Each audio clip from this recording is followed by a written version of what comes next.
जल्दी क्योंकि class start हो रही है। ठीक है, चलो जी। देखो जी, आज आप और हम यहाँ पे आए हैं किस लिए? सीए फाउंडेशन की आपकी क्लास है फर्स्ट मेरे साथ। सब्जेक्ट का नाम मैथ्स। सिर्फ मैथ्स नहीं है, सब्जेक्ट का नाम क्या है? Business mathematics, business statistics and logical reasoning. ठीक है, तो जब हम बात करते हैं बिजनेस मैथमेटिक्स की, तो इसका मतलब क्या है कि अगर हम बिजनेस मैथमेटिक्स की बात करते हैं तो दिमाग में आता है यार बिजनेस भी है और मैथमेटिक्स भी है। बिजनेस मैथमेटिक्स एक्चुअली इसको नाम क्यों दिया गया है? बिजनेस मैथमेटिक्स जस्ट नाम इसलिए दिया गया है कि जैसे आपने इकोनॉमिक्स में कुछ कॉन्सेप्ट पढ़े है ना, कौन से? जैसे मार्जिनल कॉस्ट पढ़ा, जैसे आपने मार्जिनल रेवेन्यू पढ़ा, जैसे आपने प्रॉफिट पढ़ा, एवरेज कॉस्ट पढ़ी है ना, ये सारी चीजें पढ़ी। साथ में आपने बचपन में छोटी क्लासेज में एक टॉपिक पढ़ा होगा जिसको हम कहते थे simple interest and compound interest, है ना। तो जो simple interest and compound interest है वो जनरली जो टॉपिक है ना, वो आप ये नहीं कह सकते कि वो मैथमेटिक्स का टॉपिक है। तो बेसिकली वो टॉपिक अगर हम देखें तो वो फाइनेंस से रिलेटेड है। किससे रिलेटेड है? वो फाइनेंस से रिलेटेड है ना। तो जब आप आगे इंटरमीडिएट में आओगे तो वहां पे आप एफएम पढ़ोगे, फाइनेंशियल मैनेजमेंट। तो पहले वो इंटरमीडिएट में भी हुआ करता था टॉपिक, ठीक है। तो अभी वो फाउंडेशन में भी था, इंटरमीडिएट में भी था। अब उसको इंटरमीडिएट में से रिमूव कर दिया गया है। अब इंटरमीडिएट में से रिमूव करने के बाद इन्होंने क्या किया कि अभी सिंपल इंटरेस्ट, कंपाउंड इंटरेस्ट के अलावा एक टॉपिक और होता है एन्युटी, है ना। तो एन्युटी के साथ साथ इन्होंने कुछ टॉपिक्स और ऐड कर दिए छोटे मोटे, जैसे कि कंपाउंड एनुअल ग्रोथ रेट आ गया, है ना। कई सारी चीजें इन्होंने ऐड की, ठीक है। लॉजिकल रीजनिंग डालने का पर्पज क्या है कि लॉजिकल रीजनिंग क्यों डाली? लॉजिकल रीजनिंग, या फिर चलो एक मैं बात करता हूं 2 मिनट, फिर उसके बाद हम स्टार्ट करेंगे, सिलेबस के बारे में बताएंगे, फिर कुछ तुम्हें पढ़ाएंगे क्योंकि काफी वेटिंग टाइम हो गया है ना। तो एक्चुअल में लॉजिकल रीजनिंग डालने के पीछे, या मैथमेटिक्स, कई बच्चे पूछते हैं कि जी हम सीए में मैथ्स क्यों पढ़ रहे हैं, क्या जरूरत है सीए में मैथ्स की, इसको हम क्यों पढ़ते हैं? एक्चुअल में मैथमेटिक्स पढ़ाने के पीछे लॉजिक क्या होता है, क्योंकि ये एंट्री लेवल है, तो इसके पीछे लॉजिक ये होता है कि आपकी जो सोचने की जो क्षमता है, आपकी जो एबिलिटी है, उसको इंक्रीज किया जाए, है ना। अभी देखो इन्होंने क्या किया कि पहले इंग्लिश नहीं हुआ करती थी, अब इन्होंने इंग्लिश क्यों ऐड कर दी? ऐसा नहीं कि इंग्लिश कभी सीए में रही नहीं, अभी फाउंडेशन है ना, पहले सीए फाउंडेशन ही हुआ करता था। तो उस टाइम पे बिजनेस कॉरेस्पॉन्डेंस था, तो एक्चुअल में वहां पे भी क्या है, वहां पे भी वो इंग्लिश नहीं है प्योर, उसका नाम क्या है? Business correspondence and reporting. क्योंकि होता क्या था कि ये देखा गया था कि हर एक तरह का स्टूडेंट आता है सीए में। अब ऐसा तो नहीं होता कि भाई मेट्रो सिटी का ही स्टूडेंट सीए कर रहा हो, उसकी इंग्लिश बहुत अच्छी हो, ये तो कोई जरूरी नहीं है। अब हम इंडिया में क्या क्या है जी, इंडिया में ये है कि जिसकी इंग्लिश अच्छी वो भगवान है, और जिसकी इंग्लिश थोड़ी अच्छी नहीं है वो कहते हैं आप तो हमारी कंपनी के काम नहीं आओगे। तो बिजनेस कॉरेस्पॉन्डेंस एंड रिपोर्टिंग भी इसलिए डाला गया है ताकि बच्चों में अपने जो लेटर्स वगैरह है, जो भी उसकी बिजनेस की चीजें है, वो उसको पहले से ही मालूम हो, उसको ये चीजें सिखाने के लिए डाला गया है। मैथमेटिक्स भी क्यों डाला गया है? ताकि उसकी सोचने की क्षमता बढ़े। फिर लॉजिकल रीजनिंग भी क्यों डाला गया? लॉजिकल रीजनिंग क्या है? लॉजिक है ना, तो वो भी इसमें इसलिए ऐड किया गया है ताकि बच्चों की सोचने की क्षमता थोड़ी डेवलप की जाए, है ना। तो इसलिए मैथ्स डाला गया है। इसलिए नहीं डाला गया कि मैथ्स की वजह से भाई बच्चा फेल हो जाएगा या तुम सीए ही नहीं कर पाओगे, ऐसा नहीं होता है, ठीक है। आपके अपने ऊपर डिपेंड होता है कि आपकी उस सब्जेक्ट के प्रति सोच कैसी है। अगर आपकी उस सब्जेक्ट के प्रति सोच अच्छी है तो फिर तो वो अच्छा ही है, और अगर आपकी सोच खराब है तो सब कुछ कहां से चलता है? यहां से चलता है ना। तो इसलिए जब मैं आया था तो मैंने आपको एक बात बोली थी कि ये सीए बन जाएंगे। ये मेरा पहली क्लास में जनरली होता है, ऐसा नहीं कि आज बारिश हो रही है तो मैंने आपको बोल दिया, क्योंकि आप सीए बनना आए हो और आपकी अगर अंदर की इच्छा है पूरी तो आप वनडे बन ही जाओगे, ये कंफर्म है। बट सिंपल सी एक चीज है कि उसके लिए आपको क्या करना पड़ेगा, सिर्फ मेहनत, है ना, और कुछ नहीं होता। और मेहनत का मतलब ये नहीं होता कि आप 24 घंटे लगोगे, मेहनत के साथ साथ एक होता है कॉन्टिन्यूटी। कॉन्टिन्यूटी का मतलब सिंपल सा एक लॉजिक है कि भाई जो तुम्हें पढ़ाया गया है तुम्हें उसको जाके पढ़ना है ना। और पहले हमें यह सिखाया जाता था कि भाई एक काम और करना है कि जो अगले दिन पढ़ाना है उसको पढ़ के आना है। तो मैं वो तो नहीं बोलूंगा क्योंकि वो टाइम चला गया, है ना। बस जस्ट आपको क्या करना है, जितना पढ़ाया जाए उतना रेगुलर पढ़ना है ताकि आपके ऊपर बर्डन ना आए। नहीं तो फिर क्या आता है, हमारे ऊपर इतना वजन हो जाता है कि हम उस वजन के नीचे क्या होंगे, उठा नहीं पाएंगे, तो हम कोलैप्स कर जाएंगे, है ना। और सबसे बड़ी बात क्या होती है, सबसे बड़ी बात होती है, अभी आपने सुना होगा, मैं 2 ही मिनट बात करूंगा, ज्यादा बातें करता नहीं, ठीक है, कि जुलाई का जो अभी पेपर हुआ तो शायद आपने सुना होगा कि बहुत भयंकर पेपर आ गया, ऐसा आ गया, वैसा आ गया, है ना। इवन जो मैथमेटिक्स के टीचर है, सो कॉल्ड, जो इतने बड़े बड़े टीचर्स अपने आप को बताते हैं कि हमारे से बड़ा तो कोई टीचर ही नहीं है, पूरी इंडिया के अंदर एक टीचर की हिम्मत नहीं हुई कि वो उस पेपर के सॉल्यूशन की बात तो छोड़ो, उसको एनालाइज कर सके। क्यों? क्योंकि उन्होंने कराया ही नहीं। तो आपने अगर कराया नहीं तो पेपर तो मुश्किल बोलेंगे ही बच्चे। आप YouTube पे जाओ, अकेला पूरी इंडिया के अंदर सिर्फ मैं अकेला टीचर हूं जिसने पूरा पेपर सोल्व किया है, पूरा का पूरा। और ये नहीं कि ABCD, A आंसर है, B आंसर है, C आंसर है, D आंसर है, ये नहीं, फुल एनालिसिस, पूरा का पूरा 1 to 1 एक लाइन अकेला आपको मेरा मिलेगा। और अगर किसी का सॉल्यूशन मिलेगा तो किसी के 4 क्वेश्चन, किसी के 5 क्वेश्चन, किसी के 10 क्वेश्चन, दैट्स इट, बस, उससे ज्यादा नहीं, है ना। तो ऐसा नहीं है कि वो पेपर बड़ा खतरनाक था, नहीं, बिल्कुल भी नहीं। पेपर में 3 या 4 क्वेश्चन ऐसे थे, 2 क्वेश्चन की बात करूं तो वो ऐसे थे कि वो ICI को देने नहीं चाहिए थे क्योंकि वो उनके सिलेबस में नहीं है, ठीक है। बट ICI है बेटा, वो कुछ भी कर सकते हैं, ठीक है। इसके अलावा कुछ क्वेश्चंस ऐसे थे जो जरूरत से ज्यादा लेंदी थे। नहीं, मुश्किल नहीं थे, मुश्किल था ही नहीं। मुश्किल सिर्फ उसके लिए था जो रटता है, जो कॉन्सेप्ट को समझता नहीं है। और जब सब्जेक्ट ही इसलिए डाला गया है कि आपकी सोचने की क्षमता बढ़े, तो फिर अगर आप रट रहे हो, आपका कॉन्सेप्ट अच्छा नहीं है, तो फिर तो प्रॉब्लम है। और दूसरी सबसे बड़ी बात क्या होती है कि टीचर सिर्फ इसलिए नहीं होते हैं कि वो आए, बच्चे को कॉन्सेप्ट पढ़ाए और चले जाए, दैट्स इट, अब तुम जानो और तुम्हारा काम जानो, ऐसा नहीं होता है। टीचर को बच्चे को तैयार करना होता है हर एक कंडीशन के लिए। होता क्या है कि अगर मैं पेपर में बैठ गया और मैंने, चाहे मैं 100 मार्क्स का करके गया हूं, तो क्या दिक्कत आती है कि बच्चे की ये नहीं होती कि मेरे को क्या, एक दिन पहले की मैं बताता हूं सोच, अगर बच्चे ने 100 में से 90 नंबर तैयार किए हुए तो वो उस 90 से खुश नहीं है, उसको परेशानी होती है उस 10 से जो वो करके नहीं गया, और वो पेपर तक उस 10 को भूलता नहीं है। ऐसा ही होता है। और एग्जाम में भी सबसे पहले क्वेश्चन उसी का ढूंढता है जो तू करने के नहीं गया। तो जब उसको वो क्वेश्चन मिलते हैं तो वो क्या करता है, थोड़ा डर जाता है। तो एक्चुअल में यहां पे इस पेपर में भी यही हुआ है कि जब बच्चे ने देखे कि यार क्वेश्चन लेंदी आ रहा है, पेपर बड़ा मुश्किल आ रहा है, आंसर मैच नहीं हो रहे, क्योंकि 2 क्वेश्चन ऐसे आए जिसमें आंसर मैच नहीं हो रहे थे, ICI वाले, है ना। तो अगर कभी आपके सामने भी ऐसी कंडीशन आए तो एक्चुअली नियरेस्ट आपको टिक करना है कि उसके नियरेस्ट आप टिक कर दो, चाहे वो 4000 5000 का फर्क है, कोई फर्क नहीं पड़ता। तो जिस स्टूडेंट को ये चीज सिखाई ही नहीं गई कि आपको नियरेस्ट को टिक कर देना है अगर कभी मैच नहीं हो रहा तो वो क्या करेगा, मेरा आंसर मैच नहीं हो रहा, उसने किसी को भी टिक नहीं किया, तो क्वेश्चन आता आता उसने खराब कर लिया।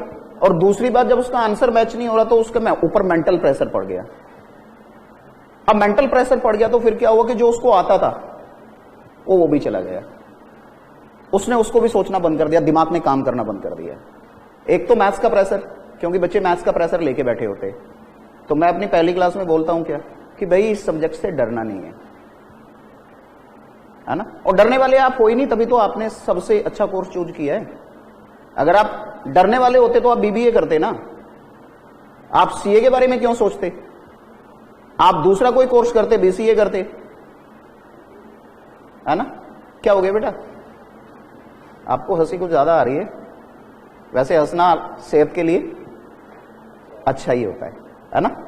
तो ये सारी चीजें हैं। तो आपने क्या ध्यान रखना है कि भाई पेपर अगर कभी मुश्किल भी आए ना, तो अपना ना, अगर आप पढ़ के गए हो, आपको दिमाग में ये रखनी है कि 40 नंबर है ना, मैं तो 90 के लिए करके आया था, तो मुझे 40 मुश्किल क्यों पड़ रहे हैं, 70 आने चाहिए, और 70 आएंगे तो कूल। अगर आप अपने दिमाग को अच्छा रखोगे तो आप क्वेश्चन कर लोगे। उस पेपर में भी 85 क्वेश्चन ऐसे थे जो बड़े आराम से बच्चा कर सकता था, और किए हैं बच्चों ने, ठीक है। तो आपने ये चीजें ध्यान रखनी है। अब हम स्टार्ट करते हैं।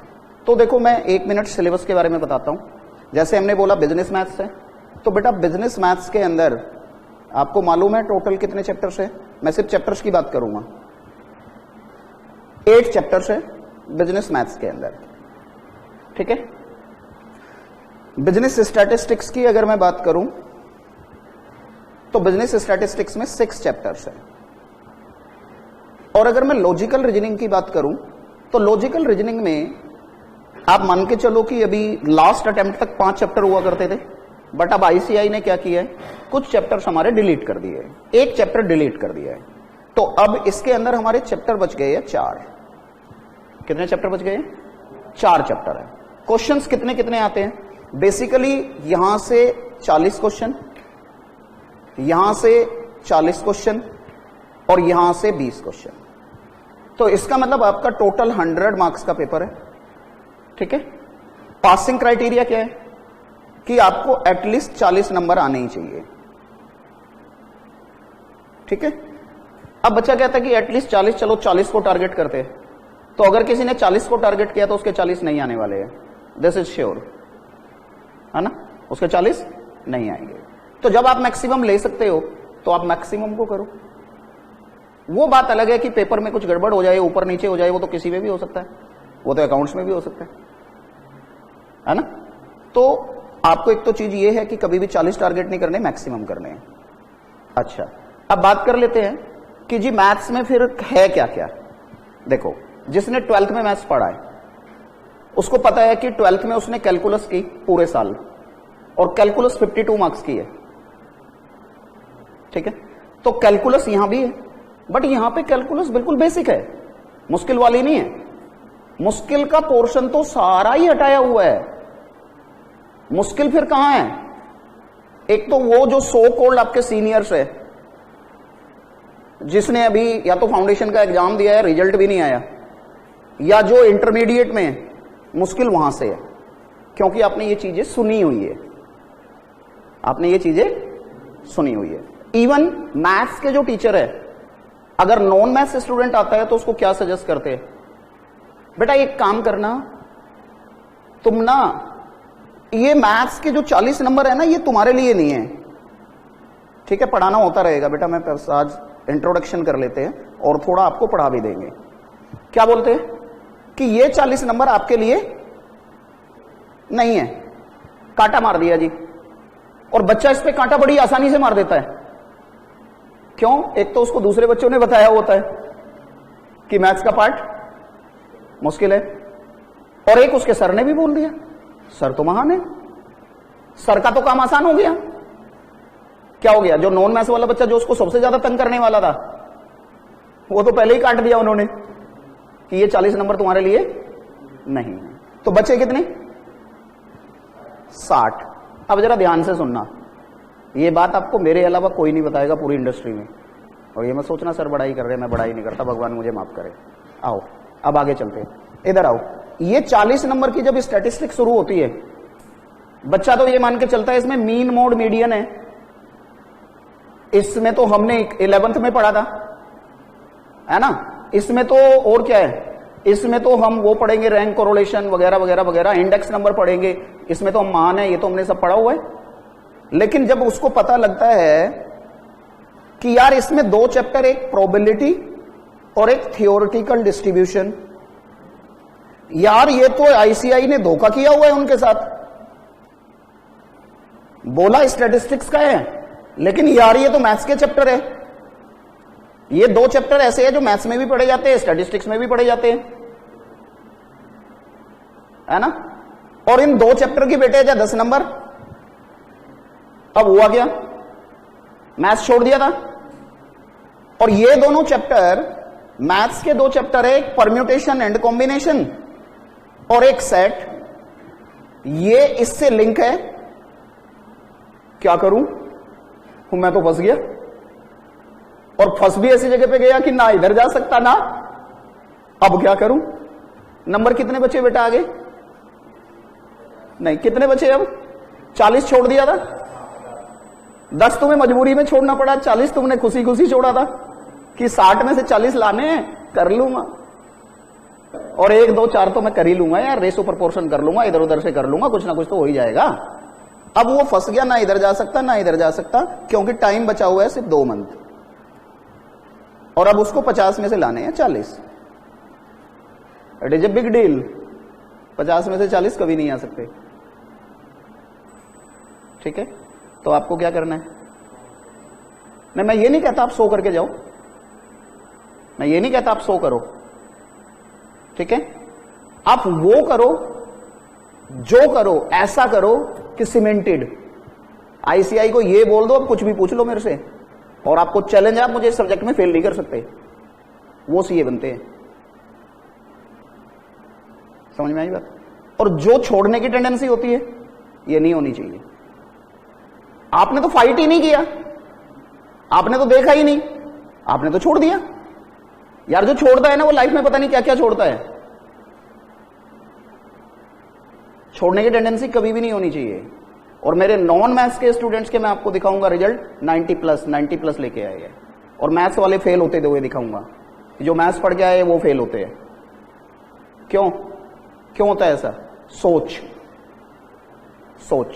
उसको लगता है तो सारा मैंने पढ़ा हुआ है, मैं तो कर लूंगा, होता ही नहीं लास्ट में। और जो नॉन मैथ्स का स्टूडेंट है, अगर उसकी समझ अच्छी है, वो क्या करता है, भाई मेरे को तो सब कुछ करना है। अगर उसकी ये सोच है, 100% वो पास होने वाला और बहुत अच्छे नंबर के पास होने वाला है। नहीं तो होता क्या है, मैथ्स छोड़ दिया, स्टैट सीजी है, पेपर में पता लगता है सब कुछ, पेपर में फिर बस गोले मारते हैं। क्या किसी ने पूछा अक्कड़ बक्कड़ बम्बे वो 80 90 पूरे 100, कोई भी लगा दो, क्या फर्क पड़ता है। फिर फेल होते हैं, फिर सब्जेक्ट को दोष देते हैं, दोष अपना, लेकिन दोष किस पे मर दिया, सब्जेक्ट पे। पेपर लेंदी था, पेपर खराब था, ऐसा नहीं है। तो आपको बस पॉजिटिव सोच के साथ चलना है, ठीक है। आज फर्स्ट और लास्ट टाइम मैं ये बात बोल रहा हूं आपको, क्योंकि आगे नहीं बोलूंगा, आगे से पढ़ाने का ध्यान रहेगा। क्योंकि सबसे बड़ी बात होती है कि आपको पहली क्लास में बच्चे को पढ़ाए या ना पढ़ाओ, लेकिन उसको ना क्लैरिटी होनी चाहिए, बिल्कुल क्लियरिटी होनी चाहिए कि मुझे करना क्या है, मुझे कैसे पढ़ना है, और मेरी सोच कैसी होनी चाहिए। क्योंकि सब कुछ सोच का खेल है बेटा। अगर सोच बदल गई तो समझो सब कुछ बदल गया आपके लिए। हथेली ऐसे है ना, ऐसे हो जाती है। 1 सेकंड का टाइम है बस टर्नओवर होने में। और अकेला ऐसा कोर्स कौन है, सीए, जिसमें पीछे से कोई मतलब नहीं है आपने क्या किया था। आपके 50% है ना, अगर आपने मेहनत कर ली, आप फर्स्ट अटेम्प्ट क्लियर होते जाओगे। मैंने बहुत सारे एग्जाम्पल देखे, फाइनल तक रुके ही नहीं। और ऐसे बच्चे जो 95 प्लस है, एसआरसीसी में एडमिशन हुआ है और सीए कर रहे हैं, वो फेल होते भी देखे। ठीक है, अब स्टार्ट करें। चलो, बिल्कुल नेगेटिव मार्किंग है, सॉरी मैं भूल गया। नेगेटिव मार्किंग होती है, अगर आप क्वेश्चन सही करते हो तो आपको 1 मार्क्स पॉजिटिव का है, और अगर आप नेगेटिव करते हो तो आपको माइनस का 0.25 है। ठीक है, बात समझ में आ गई। तो नेगेटिव मार्किंग भी है, ठीक है। बट आपने तो ये ध्यान रखना है कि भाई जितना करो बढ़िया करो, ठीक है। और छोड़ो बिल्कुल तब जब उसके अलावा कोई दूसरा रास्ता ना हो। दूसरा रास्ता ना हो तभी छोड़ो, अदरवाइज कभी नहीं छोड़ना, कुछ भी नहीं छोड़ना। क्यों छोड़ना, वो तो देने को तैयार बैठे ना तुम्हें मार्क्स, तुम छोड़ रहे हो।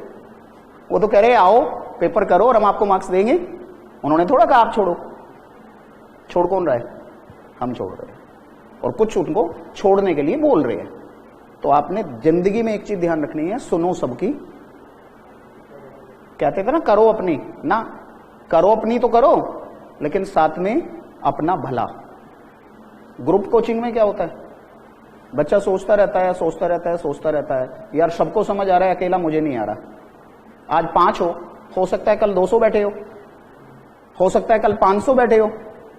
तो सब उन 500 बच्चों में से सबकी एक ही सोच होती है कि ये जो 499 बैठे हैं ना, इन्हें सब कुछ समझ आ रहा है और अकेला मैं हूं जिसे कुछ समझ नहीं आ रहा है ना। तो अगर मैं पूछूंगा तो सर को बुरा लग जाएगा। ये बाकी बच्चे क्या सोचेंगे कि इसे ये छोटी सी बात समझ नहीं आई। तो यार आपको उनका नहीं सोचना, ना सर का सोचना, सर की तो जिम्मेवारी है ये। किस लिए आए हो आप? सीखने आए हो ना, और सर सिखाने आए हैं, तो उन्हें बुरा क्यों लगेगा? और अगर बुरा लग रहा है तो फिर वो टीचर ही नहीं है ना। और आपको उन 499 के बारे में नहीं सोचना, सिर्फ अपने बारे में सोचना है। और किस तरह से? पॉजिटिव सोच के साथ।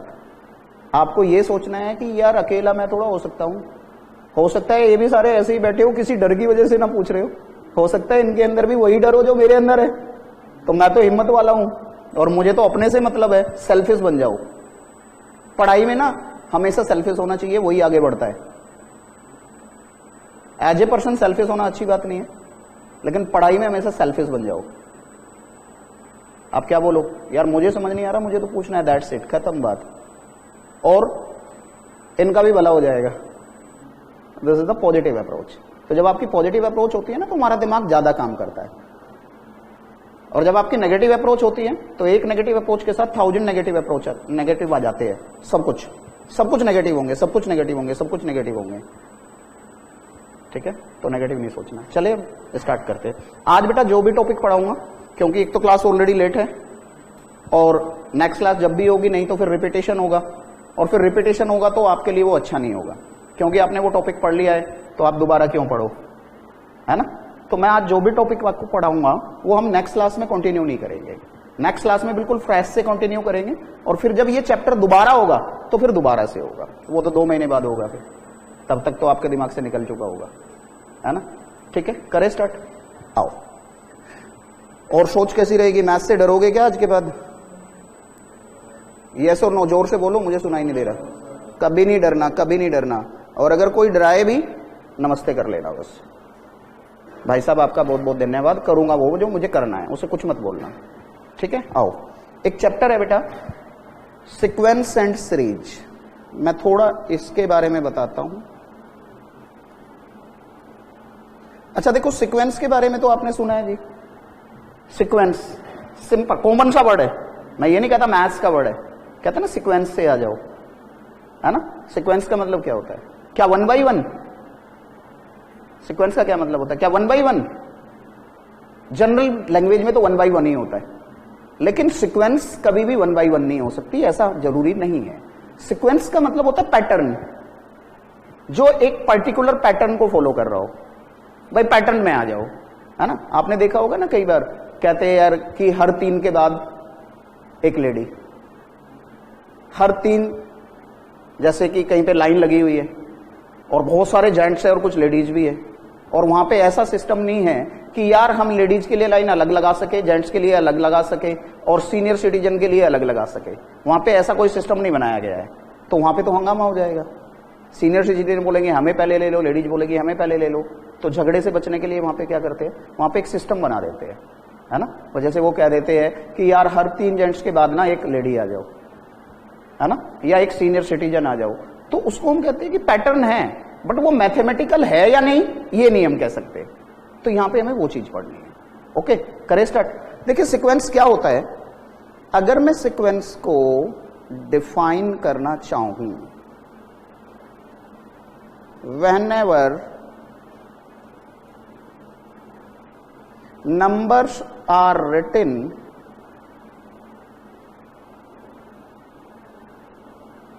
according to a definite rule, according to a definite rule, और definite rule को आप certain pattern भी कह सकते हो। numbers are said to be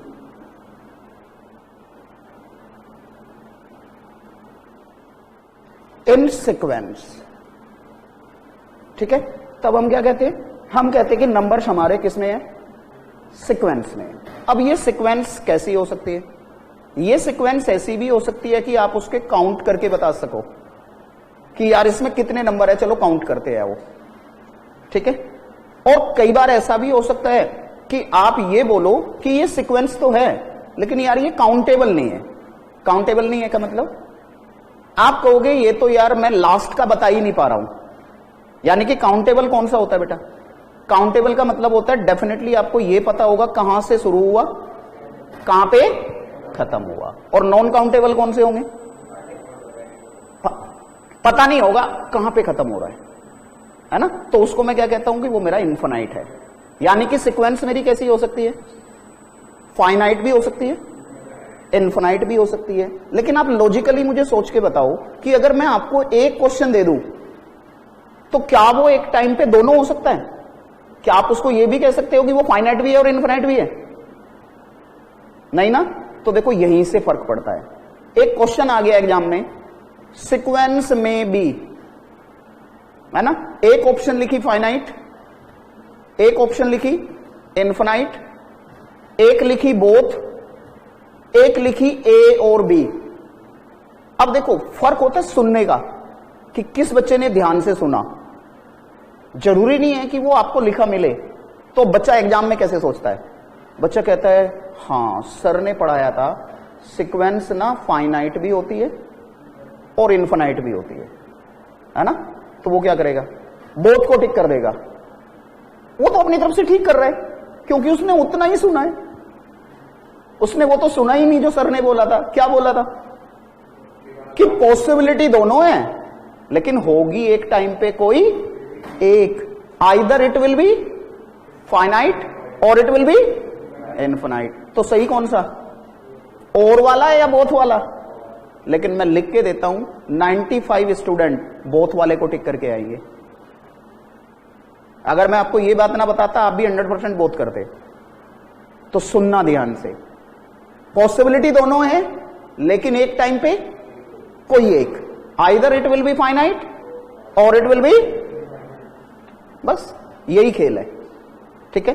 अब देखो जी क्या होता है, मैंने बोला क्या, आप थोड़ा सा लिखना भी चाहोगे तो लिख भी सकते हो लेकिन लेटर ऑन, है ना, अभी पहले समझ लो। तो सीक्वेंस में भी बाद में तो हम क्या करेंगे, आपका ना एक ग्रुप भी बनाएंगे, है ना। तो आप लिख भी सकते हो साथ साथ, और मैं पीडीएफ भी शेयर कर दूंगा ग्रुप पे। तो पीडीएफ ग्रुप पे शेयर करने से ये फायदा होता है, बाई चांस अगर कभी क्लास मिस हो जाए तो कम से कम आपके पास नोट्स तो है, ताकि नेक्स्ट क्लास में इसको पढ़ के आ जाओ, है ना। तो क्लास तो किसी भी वजह से मिस हो सकती है, हो सकता है आप बीमार हो, तो आपका हक तो है ना कि यार आपको नोट्स मिल जाए। तो बाद में हम जो भी पढ़ाया करेंगे वो पीडीएफ आपको शेयर कर दिया करेंगे उस ग्रुप पे, ठीक है। सीक्वेंस में भी फाइनाइट और इनफाइनाइट, ठीक है जी। सीक्वेंस फाइनाइट भी हो सकती है और इनफाइनाइट भी हो सकती है, लेकिन क्या बोथ हो सकती है, नहीं ना, ठीक है। अब यहां से थोड़ा सा आगे चलते हैं, अब हम कुछ एग्जांपल्स लेते हैं, ठीक है। आओ देखो एग्जांपल, अच्छा हाँ एक चीज और, चलो वो बीच में बताएंगे, आज काफी सारी बातें हो गई, आज बात नहीं करते। अब एग्जांपल 1, ठीक है। आप देखना 1/2 लिखा मैंने 2/3 लिखा, मैंने 3/4 लिखा, मैंने 4/5 लिखा। अब मैं ये कहता हूं कि ये चलता जा रहा है और मैं ये कहता हूं कि इसका nth टर्म बताओ। nth टर्म का मतलब होता है कि वो ऐसी टर्म होनी चाहिए कि उससे मैं वापस कोई भी टर्म निकाल सकता हूं। nth टर्म को हम जनरल टर्म भी कहते हैं और या उसको हम लास्ट टर्म भी कहते हैं। हम कहते हैं इससे बाद में कोई होगी ही नहीं, तो nth टर्म को और क्या क्या कह सकते हैं, जनरल टर्म और लास्ट टर्म। वैसे आप में से किस किस ने पढ़ा है ये टॉपिक सीक्वेंस एंड सीरीज, ठीक है। हाँ सीक्वेंस एंड सीरीज के नाम से कम जानते हैं, एपीजीपी के नाम से ज्यादा जानते हैं, ठीक है। 10th में भी था एपी। तो कमाल की बात यही है ना कि एपीजीपी है और चैप्टर का नाम सीक्वेंस एंड सीरीज है, और मोस्टली टीचर 11th तक क्या करते हैं, आओ बेटा पहला टॉपिक पढ़ते हैं एपी, बच्चे को यही नहीं पता भाई चैप्टर का नाम सीक्वेंस एंड सीरीज क्यों है, फिर वो भी तो बताओ ना। तो मैं जब भी आपको पढ़ाऊंगा ना कोई भी टॉपिक बिल्कुल स्क्रैच से उठा के पढ़ाऊंगा। ऐसा नहीं कि शुरू की 3 क्लास में स्क्रैच से पढ़ाया और बाद में आओ जी, ऐसा नहीं होगा। तो फिर कोई फर्क ही नहीं पड़ता यार तूने मैथ्स पढ़ा या नहीं पढ़ा, मेरे लिए तो सारे बराबर है, क्योंकि मैं पढ़ाऊंगा ही स्क्रैच से। ठीक है, आओ अब बताओ जी फटाफट देखो। पहले तो मुझे ये बताओ कि क्या ये सीक्वेंस है क्या। अब सीक्वेंस कैसे पता लगेगा है या नहीं, सीक्वेंस पता लगेगा कि कोई पैटर्न है क्या। तो आप देखो कुछ पैटर्न बन रहा है क्या, पहले ये देखो क्या पैटर्न नजर आ रहा है। चलो बताओ किस किस को पता लग रहा है कि पैटर्न है।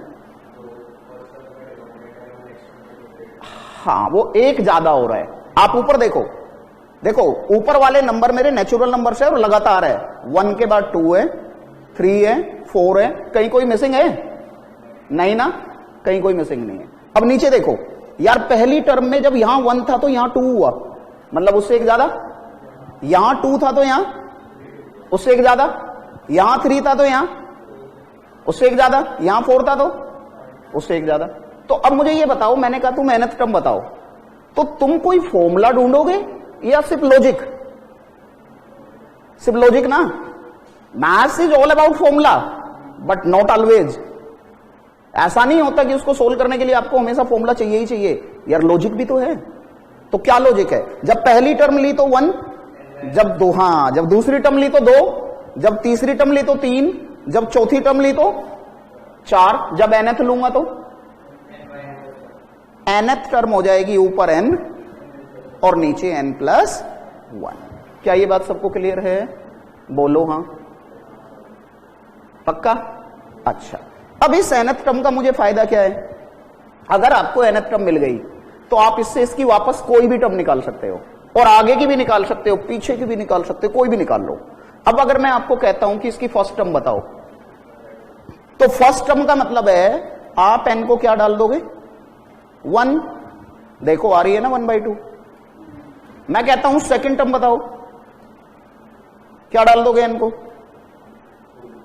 आ रही है ना सेकंड। Is it clear? ठीक है, तो आप सीक्वेंस के बारे में समझे ना कि सीक्वेंस का मतलब ये नहीं होता कि हमेशा डिफरेंस सेम हो, रेशो सेम हो, ऐसा नहीं। सीक्वेंस का मतलब पैटर्न होना चाहिए, जरूरी नहीं है डिफरेंस और रेशो सेम हो, वो अलग बात है, वो हम लेटर ऑन डिस्कस करेंगे। समझ में आई बात? अब देखो मैं नेक्स्ट एक और एग्जांपल पूछता हूं आपसे। आओ जी, मैंने कहा यार 1 into 2, 2 into 3, 3 into 4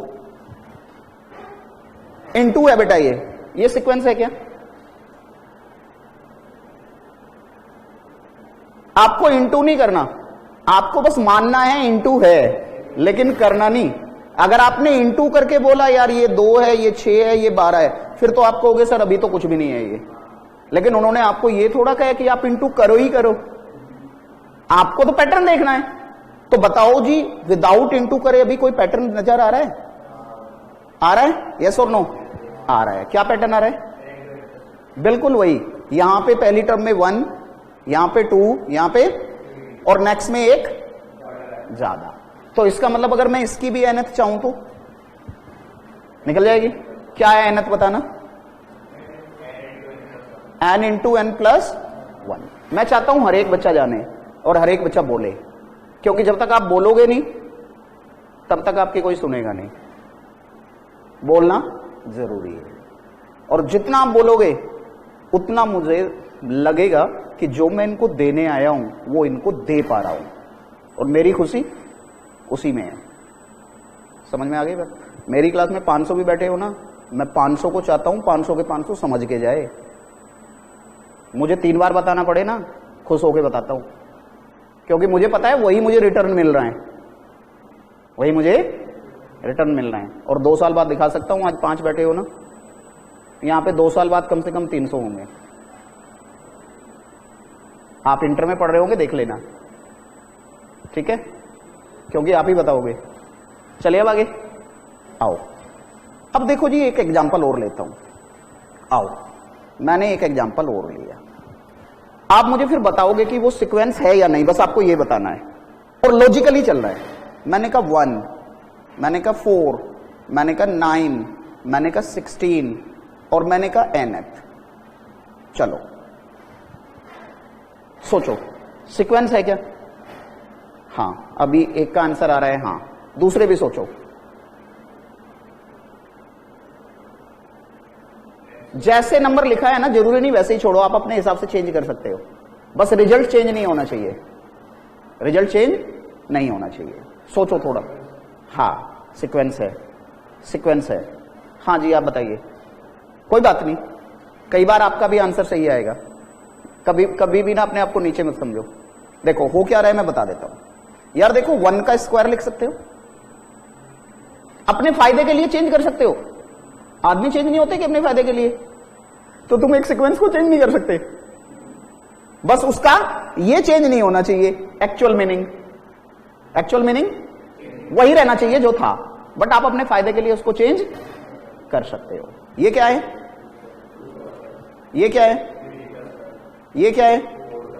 तो अगर मैं nth बोल रहा हूं तो n का स्क्वायर। अब देखो पहले नहीं सोच पा रहे थे आप अभी कि यार यहां तो कुछ बात जम नहीं रही, लेकिन जैसे ही आपने दिमाग लॉजिक लगाया तो क्या हुआ? हाँ यार इनको तो मैं स्क्वायर लिख सकता हूं, और पहले पैटर्न नहीं आ रहा था, लेकिन जैसे ही स्क्वायर लिखा पैटर्न आ गया। यार ये तो आ गया ना। अब अगर पैटर्न आ गया तो इसका मतलब सीक्वेंस है या नहीं? हाँ है। तो मैंने क्या बोला था, मैथ्स कैसा है? Maths is all about logics, all about formula, all about learning, है ना। कहते हैं ना सीखना तो हर रोज नई चीज पड़ती है ना, और सीखने के लिए हरदम तैयार रहना चाहिए। मैं आज 25 साल पढ़ाने के बाद भी सीखने के लिए तैयार हूं,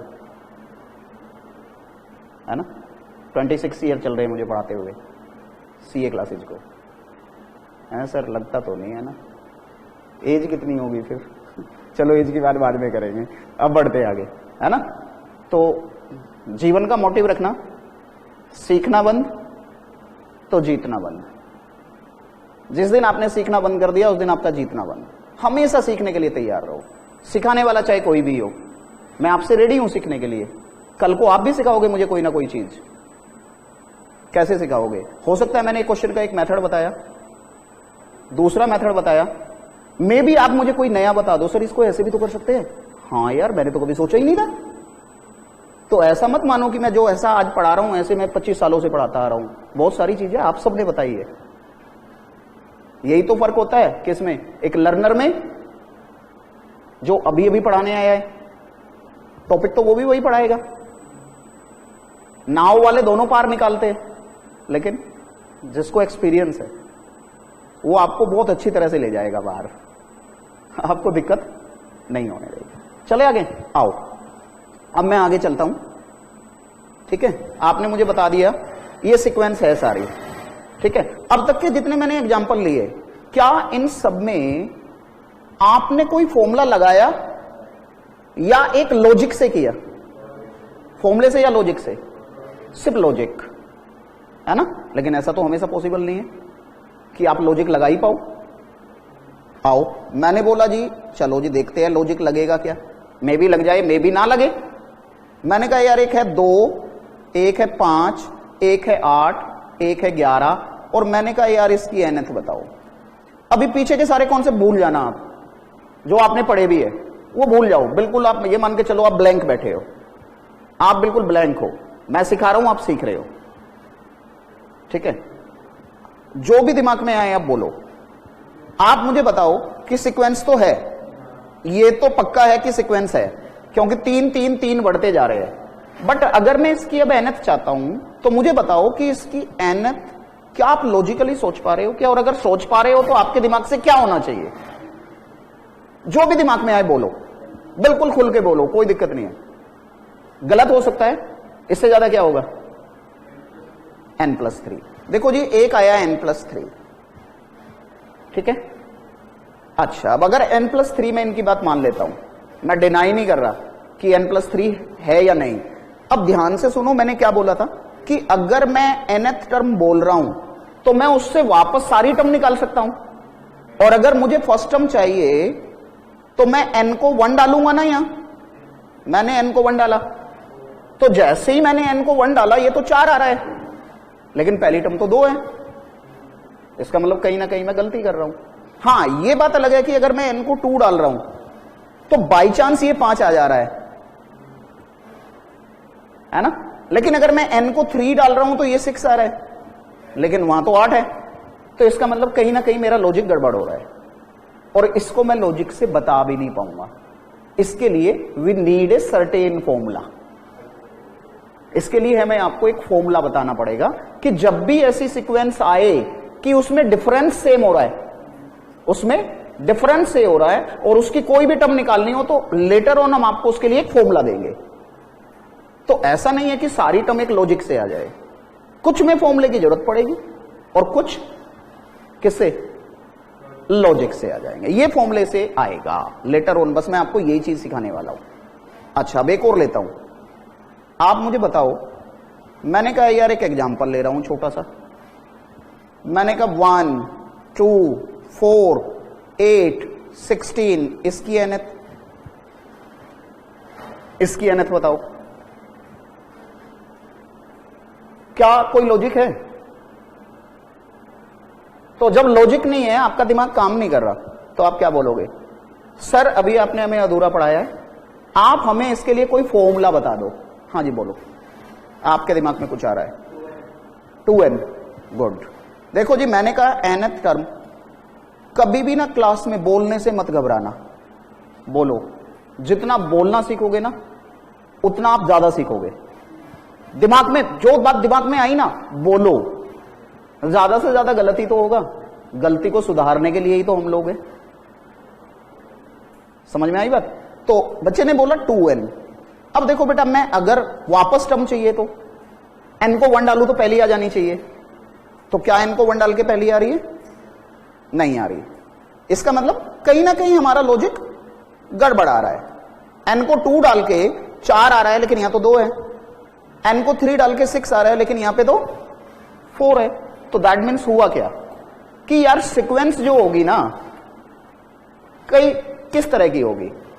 कई बार मैं उसको देखते ही बता दूंगा, एकदम से स्ट्राइक हो जाएगा, हाँ इसका nth तो ये है। और कई बार मुझे क्या पड़ेगा, सर जी कोई ना पैटर्न तो मैंने पकड़ लिया, लेकिन आप मुझे इसका कोई फॉर्मूला बता दो ताकि मैं आगे बढ़ सकूं, ताकि मैं आगे बढ़ सकूं।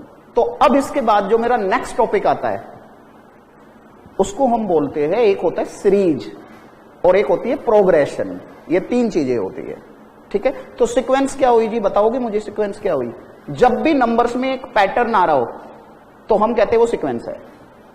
अब अगर मुझे उसकी nth निकालनी है तो कई बार मैं लॉजिकली निकाल दूंगा, कई बार मुझे किसी फॉर्मूले की जरूरत पड़ेगी।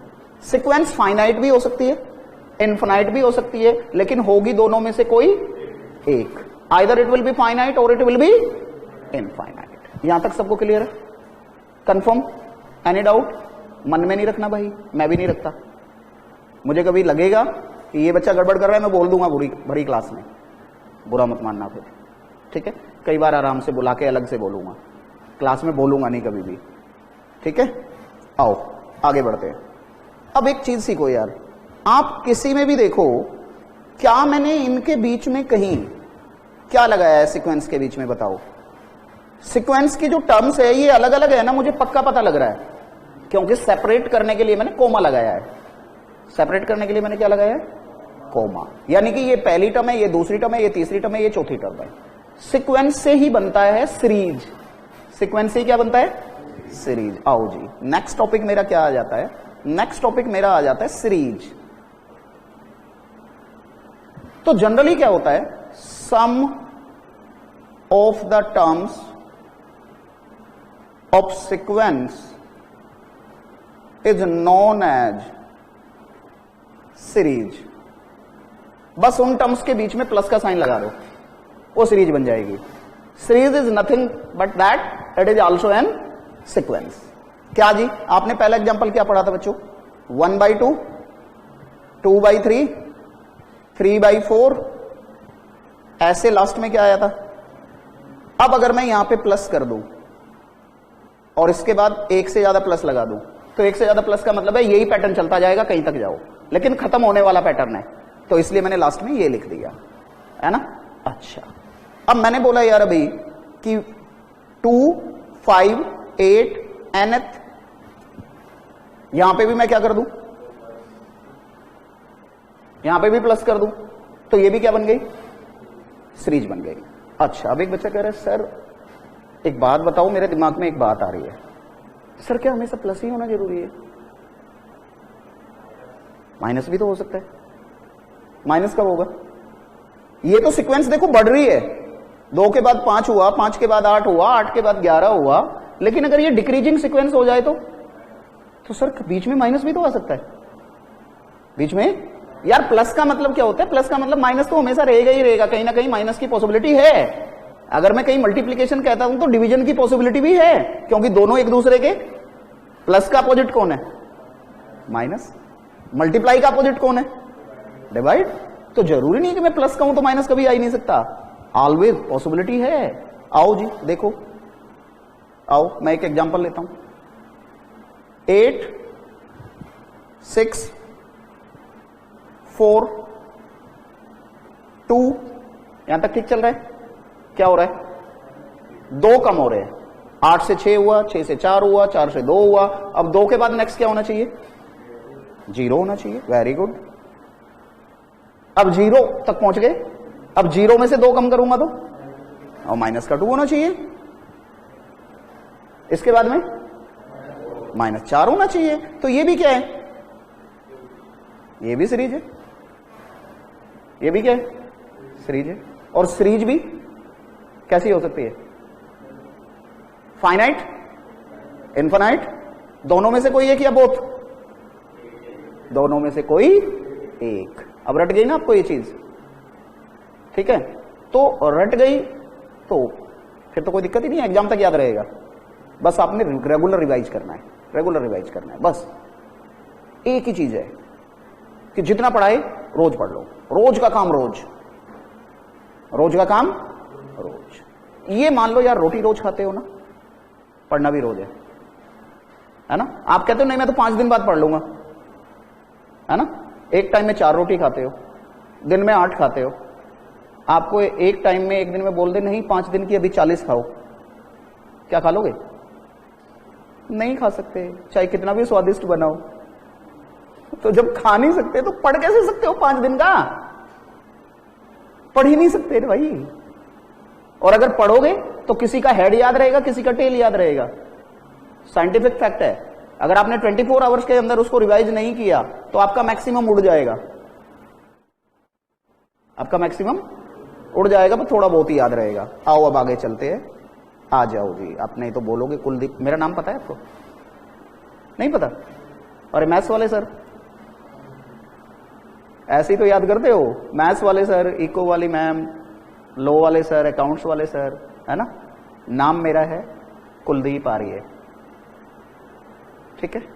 चलो आओ अब मैं बात करता हूं यार कि यार फिर सर एक बात बताओ यार, कोई भी टीचर पढ़ाता है, हमने 11वीं में पढ़ा, सर आए हमारे या मैम आई हमारी, आते ही बोले बच्चों आज हमने आपको पढ़ाना है सीक्वेंस एंड सीरीज, और पहला टॉपिक है एपी। आओ, एपी क्या होती? जब डिफरेंस सेम हो, अर्थमेटिक प्रोग्रेशन वो होती है।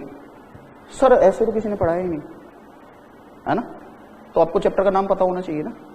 फाउंडेशन में भी अगर अपने किसी से पहले पढ़ाओ बाई चांस, और अगर ये टॉपिक पढ़ाओ तो वो भी एपी से ही पढ़ाते हैं ज्यादातर, ठीक है? आओ प्रोग्रेशन समझते हो, क्या होता है प्रोग्रेशन। देखो अभी आपने एक चीज देखी भाई, प्रोग्रेशन भी होगा तो जरूर। मैंने बोला सीक्वेंस में पैटर्न है, सीक्वेंस से ही सीरीज बनी तो उसमें भी पैटर्न है। अब मैं बात कर रहा हूं आगे, सीक्वेंस आपने बेटा किस तरह की देखी थी मुझे ये बताओ? 2 तरह की ना। एक कौन सी? जिसमें लॉजिक से निकल रहे हैं। एक कौन सी? जिसमें फॉर्मूला है। तो ऐसी सीक्वेंस जिसकी या तो n टर्म या उसकी n टर्म का सम आप एक पर्टिकुलर फॉर्मूला लगा के निकाल सको, उसी को प्रोग्रेशन कहते हैं। दैट्स इट, खत्म। तो क्या होता है progression? Any sequence is said to be progression if its nth term और sum of n term can be find by using a certain formula. ठीक है जी, बात समझ में आई? तो अब अगर मैं आपसे तीन चीजें आपने पढ़ ली, क्या क्या पढ़ लिया? सीक्वेंस पढ़ा, सीरीज पढ़ा, प्रोग्रेशन पढ़ा, है ना? तीनों में पैटर्न तो जरूरी है, लेकिन क्या पैटर्न हमेशा एक जैसा ही होगा? पैटर्न तो चेंज हो सकता है, हो सकता है, लेकिन अगर उसमें ऐसी पैटर्न है कि जिसको आप लॉजिक से नहीं बता पा रहे, आपको फॉर्मूले की जरूरत महसूस हो रही है, तो वही सीक्वेंस मेरी क्या कहलाती है? प्रोग्रेशन। और अगर उसमें मुझे फॉर्मूले की जरूरत महसूस नहीं हो रही, तो वो सीक्वेंस तो है लेकिन प्रोग्रेशन नहीं है। इसका मतलब फर्क कहां आया? आओ सुनो, इसी सेंटेंस से समझदार एग्जामिनर क्वेश्चन बना सकता है, ठीक है? और बच्चा क्या बोलेगा? ये तो किसी पुस्तक में ही नहीं लिखा, ये तो आईसीआई के मॉड्यूल में ही नहीं लिखा, ये तो यहां नहीं लिखा, ये तो वहां नहीं लिखा, ये तो हमारे आउट ऑफ सिलेबस है। हाँ, पेपर इस बार अफगानिस्तान से बन गया, तालिबानियों ने बना दिया है। एग्जाम हिंदुस्तान में हो रहा है ना? ऐसा नहीं है। अभी देखो, मैं आपसे पूछता हूं और आप जवाब दोगे। अभी मैं सिर्फ ट्रू और फॉल्स पूछूंगा, ठीक है? अभी मैं दोबारा एक बार सेंटेंस रिपीट करता हूं, फिर उसके बाद पूछूंगा, ताकि आपकी वो लॉजिक बढ़ जाए। मैंने क्या बोला? यार सीक्वेंस ना दो तरह की होती है। एक ऐसी होती है जिसमें मैं लॉजिक से बता पा रहा हूं, जिसमें मैं लॉजिक से बता पा रहा हूं वो तो सिर्फ सीक्वेंस है। लेकिन एक सीक्वेंस ऐसी होती है जहां मेरा लॉजिक काम करना बंद कर रहा है, मुझे फॉर्मूले की जरूरत महसूस हो रही है, मुझे फॉर्मूले की जरूरत महसूस हो रही है, तो वो क्या बन जाता है? वो प्रोग्रेशन बन जाता है ना? तो इसका मतलब अब मैं ट्रू फॉल्स में एक स्टेटमेंट बना रहा हूं। मैंने क्या बोला?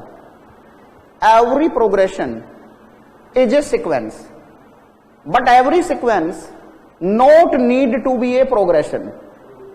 ट्रू या फॉल्स? दोबारा सुन लो, मैं हिंदी में भी बोल देता हूं। मैंने क्या बोला? Every progression is a sequence, but every sequence not need to be a progression. मैं अब इसको हिंदी में बोलता हूं। मैंने बोला भाई जो प्रोग्रेशन है वो सीक्वेंस जरूर होगी, लेकिन जो सीक्वेंस है उसका प्रोग्रेशन होना जरूरी नहीं है। अब बताओ ये बात सही है या गलत है? ट्रू या फॉल्स? देखो मेरे को कितने आंसर आए? True, true, true, true. आपका भी मुझे क्लियर नहीं है। True, that's good. ठीक है, समझ में आ गया ना? तो यही तो मैथ्स है यार, और मैथ्स कुछ अलग थोड़ा है कि मैथ्स कुछ इतना भयंकर चीज है। आज समझ आ रहा है ना? क्लास में समझ आ रहा है ना? बच्चे क्या बोलते हैं जब भी कोई नया टॉपिक शुरू होता है? हाँ यार ये टॉपिक बहुत बढ़िया है, आज पहली क्लास है ना, ये टॉपिक बहुत बढ़िया है यार, पिछला तो बहुत खराब था। क्लास में से बड़ी खुशी खुशी घर गया, बैग रखा, अल्टरनेट पे क्लासेज होती है, 2 दिन बाद आया, यहां की माया यहीं छोड़ गया।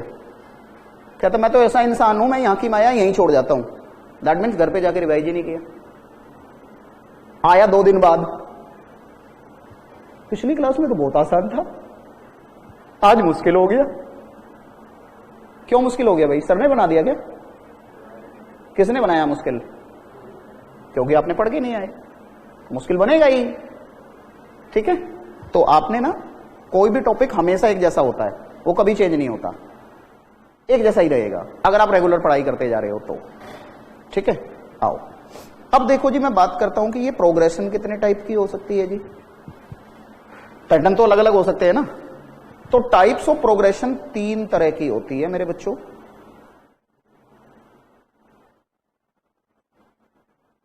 अच्छा, यहां पे ना अहमियत होती है शॉर्टकट्स की, तो मैं आपको ना शॉर्टकट्स इतने बताऊंगा कि बस, और उसका एक ही तरीका है। सिंपल सा एक रजिस्टर आज लेके आए हो ना, ठीक है, एक कॉपी और बनानी है, थोड़ी छोटी कॉपी, ठीक है, इतनी भी छोटी ना होगी, 20 पेज की रख लो, उसमें कम से कम 100 पेज होने चाहिए। ठीक है। उस कॉपी में आपने सिर्फ क्या लिखने हैं, जितने कॉन्सेप्ट है वो, जितने शॉर्टकट है वो, फुल फ्लैज वाले नहीं जो पूरे सोल्व कर रहे हैं, वो अलग रजिस्टर में रखने हैं। बाद में ये कॉपी ना आपकी मैजिक कॉपी बन जाएगी, और जो बच्चा इस कॉपी को बनाता है उसको बहुत फायदा होता है। और कुछ इतने उस्ताद होते हैं वो ये देख लेता है सबसे अच्छी कॉपी कौन बना रहा है, और एग्जाम से पहले पार कर देता है। तो भाई बचा के भी रखनी है, क्योंकि एग्जाम से पहले कुछ बच्चे मेरे को बोलते हैं आके, सर कहीं से कॉपी का जुगाड़ करवा दो। आपके तो बहुत सारे जुगाड़ है, किसी बच्चे से कॉपी दिलवा दो। यार मैंने तुम्हारा एड्रेस थोड़ा लिया हुआ है कि मैं तुम्हारे घर जाके लेके आऊंगा, मैं तो क्लास में समझाया था, तुम्हें पहली क्लास में बोला था तुम करो। सेल्फ एक्सप्लेनेटरी नोट्स सबसे बेस्ट होते हैं जो आपने खुद बनाए हैं। तो ये थ्योरी में भी काम करता है, लेकिन ये आपको थ्योरी वाले टीचर बताएंगे नहीं कि आपको ये कॉपी बनानी है, वो मैं बता रहा हूं, है ना। आपको थ्योरी में भी बनानी है। क्या? क्योंकि जब थ्योरी कोई टीचर पढ़ाता है तो वो सारी चीजें लिखवा नहीं सकता, और ना सारी चीजें आपको बुक में मिलेगी। होता क्या है, कई सारे केसेस होते हैं ना, दिस और दिस, दिस और दिस, दिस और दिस, दिस और दिस, समझा दिया, आपने सुन लिया, क्या पेपर तक याद रहेगा? आप तो बुक इस लैंग्वेज को पढ़ोगे, आप तो बुक में क्या लिखा है वो पढ़ोगे, और बुक की लैंग्वेज तो हमेशा मुश्किल होती है। अगर बुक की लैंग्वेज से सब कुछ समझ जाते हैं तो फिर थ्योरी का ट्यूशन क्यों लगाते हैं लोग? थ्योरी के लिए किसी जरूरत है क्या किसी ट्यूशन की? लेकिन थ्योरी हमेशा प्रैक्टिकल से मुश्किल होती है, आप भी जानते हो। थ्योरी हमेशा प्रैक्टिकल से मुश्किल होती है, और थ्योरी में हमेशा ज्यादा कंसंट्रेशन की जरूरत होती है। तो उसका क्या तरीका है? जो भी टीचर आपको पढ़ा रहा है आपने कान उसके पास रखने हैं, और जो जो वो बोले ये तो ये तो ये अपनी लैंग्वेज में लिख लो जो तुम्हें अच्छी आती है, कॉपी पे लिखते जाओ, ये बोला है, ये बोला है, बस वो आपके पास लिखे होने चाहिए, कभी भी पढ़ोगे आपको याद आ जाएगा। और जो 10 पेज का काम है वो 2 पेज में सिमट जाएगा। समझ में आई बात? तो वो कॉपी जरूर बनानी है आपको, और संभाल के भी रखना है, ठीक है। आओ, शॉर्टकट्स बहुत सारे होंगे बेटा। कैलकुलेटर आपको पता है, कैलकुलेटर की जरूरत होती है, कैलकुलेटर की सबको पता है, कैलकुलेटर अलाउड है। एक्चुअली में कैलकुलेटर अलाउड होता है एग्जाम में, और लेकिन साइंटिफिक नहीं कि साइंटिफिक ले जाओ, नॉर्मल कैलकुलेटर अलाउड होता है। और आपको एक कैलकुलेटर परचेज करना है आज या कल, जब आपको ठीक लगे। कैलकुलेटर मेरे पास आप देख पा रहे हो, MJ, द मॉडल नंबर बता रहा हूं, MJ12D कैसियो का कैलकुलेटर है, ठीक है। ये आप कैलकुलेटर ले सकते हो। आप बोलोगे सर ये ही क्यों, MJ12D क्यों, क्या और नहीं ले सकते? बिल्कुल ले सकते हो। इसके अलावा आप एक सिटीजन का आता है, सिटी 512, ये थोड़ा सा मार्केट में कम अवेलेबल है, आप ये ले सकते हो।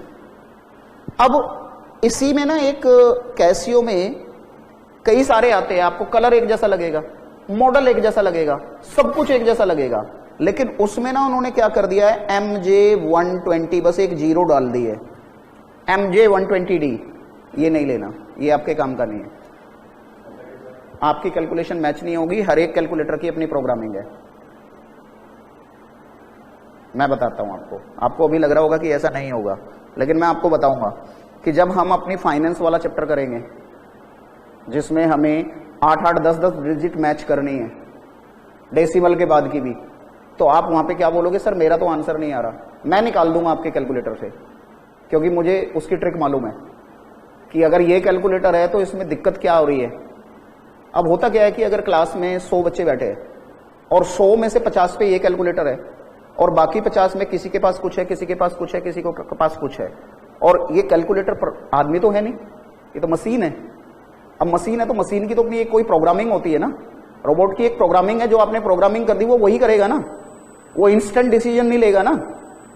आप तो मशीन नहीं हो ना, आप तो अपने डिसीजन को चेंज कर सकते हो ना, है ना। जैसे आज क्लास में तो सबको आना था, लेकिन बाकी बच्चों का डिसीजन रहा बारिश हो रही है मैं नहीं जाऊंगा, लेकिन आपने कहा मेरे को तो जाना है, मेरी तो क्लास है, बारिश तो कल भी आ सकती है, बारिश तो परसों भी आ सकती है, तो क्या मैं अपनी क्लास रोक दूं? तो आपका वो डिसीजन है। एक और पैट का कैलकुलेटर आता है, उसकी अपनी प्रोग्रामिंग है। ऐसा नहीं होता कि कैलकुलेटर पे सिर्फ प्लस माइनस ही है, या सिर्फ कैलकुलेटर पे इनटू और डिवाइड ही है। इसमें बहुत सारी चीजें है जिसके बारे में आपको पता नहीं है ना। ये कमाल है, अगर आपको इसकी ट्रिक्स पता है तो यही साइंटिफिक बन जाता है, लेकिन उसके लिए कुछ स्टेप्स होते हैं, ठीक है। या फिर आप कोई भी कैलकुलेटर ले लो यार, मैं आपको एक बात बताता हूं उस पर क्या क्या होना चाहिए। उस पर ये कुछ फंक्शंस मुझे चाहिएंगे, कोई भी क्या क्या होता है कैलकुलेटर में। एक तो 12 डिजिट होना चाहिए। कैसा होना चाहिए? 12 डिजिट। अब एक बच्चा कहता है सर मेरे पास तो ना 16 डिजिट है, आपने तो 12 ही बोला था, मैं तो 4 ऊपर ले आया। क्योंकि हम इंडियन की सोच है ना ये कि जितना जो दिखता है वो कहते हैं ना जो ज्यादा है नंबर में वही अच्छा, ऐसा नहीं है। तो अगर आपने ये 16 डिजिट ले लिया तो आपका काम तो करेगा, बट आपकी कैलकुलेशन समटाइम्स वेरी करेगी, क्योंकि उसकी प्रोग्रामिंग 16 के हिसाब से की गई है, इसकी 12 के हिसाब से की गई है। और कैलकुलेशन में स्टैंडर्ड कैलकुलेटर हमेशा 12 डिजिट माना जाता है। किसी भी कैलकुलेशन में स्टैंडर्ड कैलकुलेटर कौन सा होता है? 12 डिजिट। वो तो क्या है? वो तो ये है कि एक्स्ट्रा फीचर्स दे दी और बोल दिया अब वही सब कुछ है, वही काम है, बस पैसे ज्यादा ले रहे हैं। काम तो वही करेगा। एक और पैट का कैलकुलेटर है, उसकी जो मैं तरीका बताऊंगा उसमें क्या होगा। कई बच्चे मेरे पास कैलकुलेटर लेके आएंगे, सर सारे वही स्टेप कर रहे हैं, मैच नहीं हो रहा। मैंने कैलकुलेटर कौन सा है? सर और पैट का है। मैंने कहा आजा।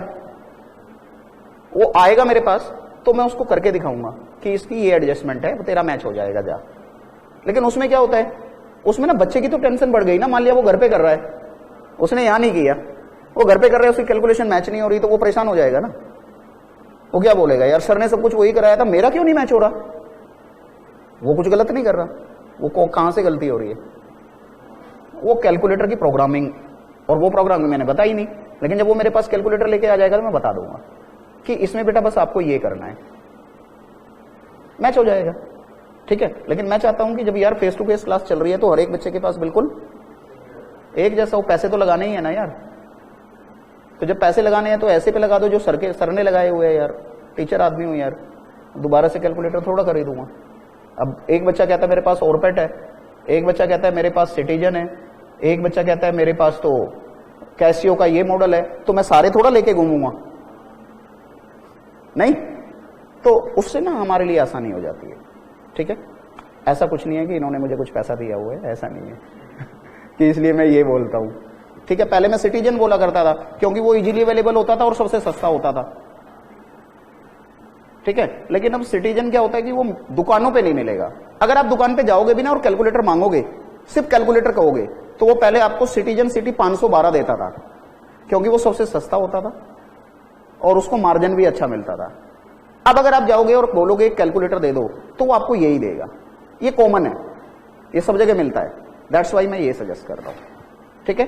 तो आपने ये कैलकुलेटर लेना है, 12 डिजिट होना चाहिए, प्लस उस पे एक MRC का बटन होना चाहिए। इसको बोलते हैं मेमोरी रिकॉल।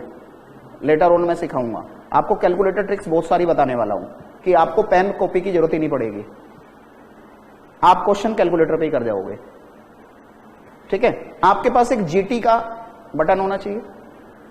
GT का मतलब होता है ग्रैंड टोटल, ठीक है, ग्रैंड टोटल, ठीक है। एक इसमें आपको नजर आ रहा होगा MU का बटन। MU का हमारे लिए कोई काम नहीं है, लेकिन ऐसा नहीं कि इसका काम ही नहीं होता कभी। इस कैलकुलेटर को सुंदर बनाने के लिए थोड़ा MU दिया गया है कि सुंदर लगेगा। इसको कहते हैं मार्कअप। क्या कहते हैं? मार्कअप। अब कई बार देखो, जैसे आपने पढ़ा होगा कॉस्ट प्राइस सेलिंग प्राइस, है ना, पढ़ा है ना। तो वहां पे क्या होता था, वो आपको कहते थे कि सेलिंग प्राइस में प्रॉफिट इंक्लूड है। जैसे कहा मैंने 180 रुपए का सामान बेचा और उसमें उसका 15% प्रॉफिट इंक्लूड है, कॉस्ट प्राइस बताओ। तो आप पहले क्या करते थे, प्रॉपर सोल्व करते थे, उसका 15% प्रॉफिट निकाला, उसमें से माइनस किया, माइनस करके आ गया। लेकिन इस MU का काम ये होता है कि ये डायरेक्ट कॉस्ट प्राइस निकाल देगा। ये डायरेक्ट क्या करेगा, बगैर कैलकुलेशन के बस एक सिंपल सा काम करेंगे और कॉस्ट प्राइस आ जाएगा। तो ये लेटर ऑन आपको सिखाएंगे। हर एक बटन का अपना कोई ना कोई रोल है। M+ इसका अपना रोल है, मेमोरी को सेव करना। M- मेमोरी को सेव करना। यानी कि कैलकुलेटर क्या है, एक मशीन है ना, तो इसमें जो आप मैनुअली कर रहे हो वो मैनुअली कर सकते हो, बट मैं कैलकुलेटर पे करना सिखाऊंगा। जैसे कि आपको ये करना है 2 इंटू 8, 3 इंटू 5, 6 इंटू 8, 7 इंटू 12। अब पहले तो एक तरीका करते थे, आप सबको गुणा करते थे, और अगर आपको बाद में इसे क्या करना है, जोड़ना है, तो आप बाद में जोड़ते थे। लेकिन मैं इसको आपको सिखाऊंगा कि ऐसा करने की जरूरत नहीं है। आप सिंपल क्या करोगे, चलो आई है तो बात मैं बता ही देता हूं। आप कहोगे कैलकुलेटर उठाओ, आप करो 2 इंटू 8 इक्वल, कैलकुलेटर पे किया 2 इंटू 8 इक्वल, देखा नहीं कितना आया, देखने की जरूरत ही नहीं है।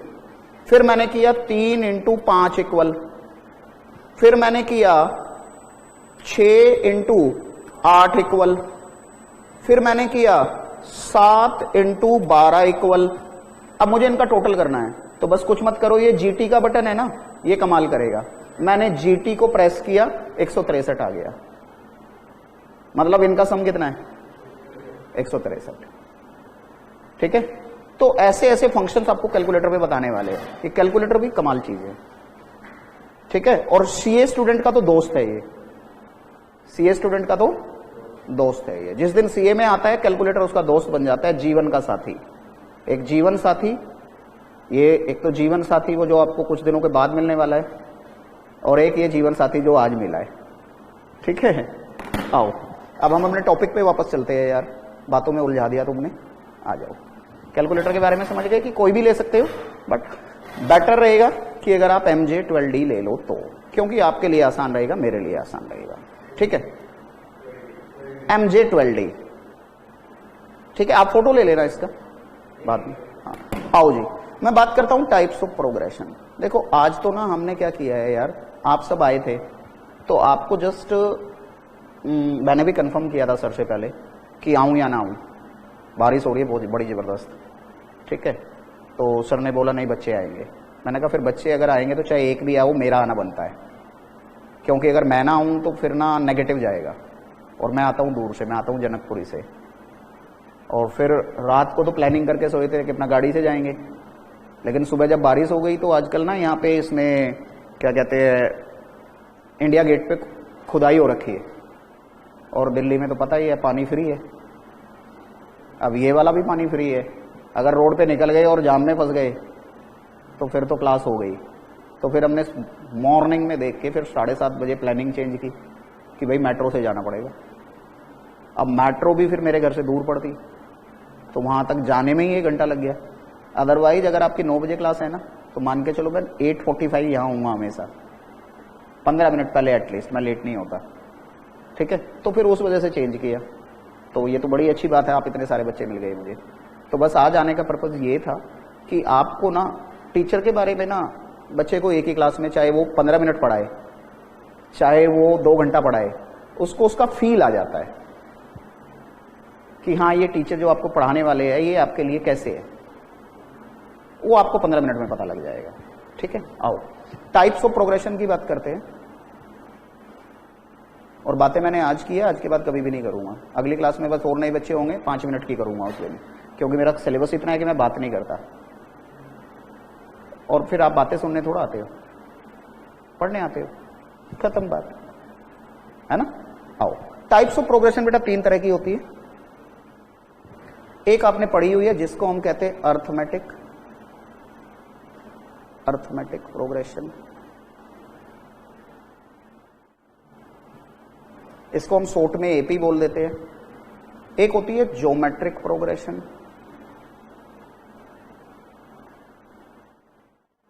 जीपी बोल देते हैं। एक होती है हार्मोनिक प्रोग्रेशन।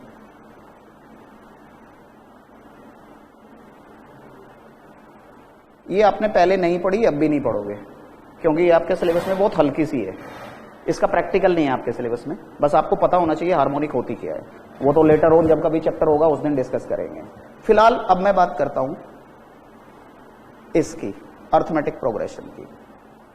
अच्छा हाँ, एक चीज और है कि मैंने बोला था कि सीक्वेंस फाइनाइट भी हो सकते हैं, इनफिनाइट भी हो सकते हैं, लेकिन कोई एक होगी। अब एक बात ध्यान रखना, important note, AP and HP is always finite। इसमें इन्फिनाइट की कंडीशन होती ही नहीं है, एपी और एचपी कभी इन्फिनाइट नहीं होती। अच्छा, अभी देखो क्वेश्चन आना शुरू, एक स्टेप के बाद ही आपके दिमाग में पहला क्वेश्चन आ जाएगा। मैंने बोला जीपी इज फाइनाइट और इनफाइनाइट, तो आपके दिमाग में पहला क्वेश्चन आ गया, वाई, क्यों, ऐसा क्यों होता है कि एपी हमेशा फाइनाइट ही होती है और जीपी कभी फाइनाइट होती है कभी इनफाइनाइट होती है, ऐसा क्यों होता है? अब जब हम पढ़ते थे मेरे दिमाग में सेम क्वेश्चन आया था, सेम एकदम, उधर सर ने बोला, इधर मेरे दिमाग ने घंटी बजी, वाई, क्यों। मैंने सर से पूछा, सर ऐसा क्यों होता है? सर बोले बैठ जा, और बैठ गए। सर ने बोल दिया बैठ जा। थोड़ी देर बाद फिर कीड़ा कुड़मुड़ाया, सर ऐसा क्यों होता है? बैठ जा, फिर बैठ गए। थोड़ी देर बाद फिर पूछा, सर ऐसा क्यों होता है? गुस्सा आ गया, बोले अच्छा ये बता तू कौन सी क्लास में पढ़ता है अभी? मैंने कहा सर 11वीं में पढ़ता हूं। कहते ग्रेजुएशन की बात आज ही बता दूं तेरे को, ये जाके तुम ग्रेजुएशन में पढ़ोगे, अभी तुम्हारा ना उतना दिमाग डेवलपमेंट नहीं हुआ कि मैं तुम्हें ग्रेजुएशन की बात बता दूं आज। भाई चुप बैठ गए हम, और क्या करते। ठीक है, वो अपनी जगह पे ठीक थे। ये मुझे कब पता लगा? जब मैं फर्स्ट ईयर में पहुंचा। अब सारे बच्चे तो ग्रेजुएशन नहीं करेंगे, सारे बच्चे तो मैथ्स नहीं पढ़ेंगे आगे। अब जब मैं वहां पे पहुंचा तो मुझे इसका कारण वहां पे समझ आया, लेकिन मैंने उस दिन सोच लिया, क्योंकि मेरी इच्छा पहले से ही ना यही थी कि मुझे जॉब नहीं करनी। मैंने कई सारी जॉबें करके जॉब छोड़ी है, गवर्नमेंट जॉब छोड़ी है मैंने, इवन टीचर की भी छोड़ी है, पीजीटी मैंने छोड़ी है टीचर की, क्योंकि मुझे मजा ही नहीं आता था। क्योंकि वहां पे क्या लगता था, गवर्नमेंट स्कूल है, पेमेंट तो अच्छी खासी मिल रही थी, लेकिन होता क्या था कि जब बच्चे को ना खुशी नहीं मिलती थी, सर आए अरे मैथ्स वाला आज भी आया है, पढ़ना पड़ेगा, ये तो छुट्टी ही नहीं करता कभी, है ना। तो मैं सिर्फ 2 महीने जॉब की थी, 2 महीने में मैं पक गया, क्योंकि मैं सिखाने आया हूं। तो ये नहीं होता कि जो गवर्नमेंट स्कूल में टीचर पढ़ा रहे हैं वो कभी पढ़ाते ही नहीं, वो बच्चे बनाते हैं उसको ऐसा। हर एक टीचर पढ़ाना चाहता है, लेकिन जब बच्चे ही नहीं पढ़ते तो अल्टीमेटली वो लास्ट में क्या होता है, वो उसी डरे पे आ जाता है कि मैं पढ़ाऊंगा ही नहीं। तो उस वजह से मैंने छोड़ दी थी, क्योंकि मुझे यही मजा आता है। ठीक है, अब हम बात क्या कर रहे थे कि अब मैं तो ये नहीं बोलूंगा कि नहीं जी अभी नहीं बता सकते, तो आपको मैं, क्योंकि हर एक चीज का एक तरीका होता है समझाने का, आप उस लेवल पे नहीं जाके बता सकते, एक नॉर्मल लेवल पे बता दो। तो मैं आपको एक बात बताता हूं। देखो जी, 2 वर्ड होते हैं, एक होता है कन्वर्जेंट। क्या होता है? Convergent, convergent. एक होता है डाइवर्जेंट, डाइवर्जेंट, है ना। अब एक्चुअली में कन्वर्जेंट का जो मीनिंग होता है ना, उसका मतलब होता है सिकुड़ना, सिकुड़ना ऐसे, और डाइवर्जेंट का मतलब होता है फैलना। कहते हैं ना डाइवर्ज, कोई बात नहीं, अभी तो नहीं कुछ भी, समझो जी। डाइवर्जेंट का मतलब क्या होता है बेटा? डाइवर्जेंट का मतलब क्या होता है? फैलना। अब होता क्या है कि जो हमारी एपी है ना, एपी की चाहे कोई भी एपी आ जाए, उसकी एक टेंडेंसी होती है। ये एक नॉर्मल सी बात बता रहा हूं, आपको समझ आ जाएगी बस। AP always has a tendency